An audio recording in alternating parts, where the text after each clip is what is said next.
अस्सलामु अलैकुम नाजरीन, साहिबान न्यूज के साथ मैं हूं नाइला भट्टी। सबसे पहले शामिल करते हैं आज की अहम खबर। सऊदी अरब में मजलिस पाकिस्तान के ज़ेरे एहतमाम सीरतुन नबी सल्लल्लाहु अलैहि वसल्लम कॉन्फ्रेंस का इनेकाद किया गया, जिसमें मुख्तलिफ सियासी व समाजी रहनुमाओं और कम्युनिटी की सरकर्दा शख्सियात ने शिरकत की।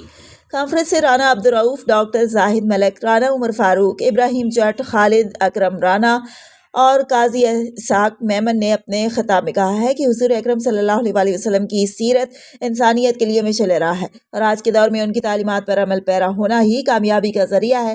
और सीरत नबी सल्लल्लाहु अलैहि वसल्लम हमें इत्तेहाद, ईसार और खिदमत खल्क का दर्स देती है और सऊदी अरब में मुकीम पाकिस्तानी कम्युनिटी को चाहिए कि इन सुनहरी उसूलों को अपनी अमली ज़िंदगी में अपनाएं।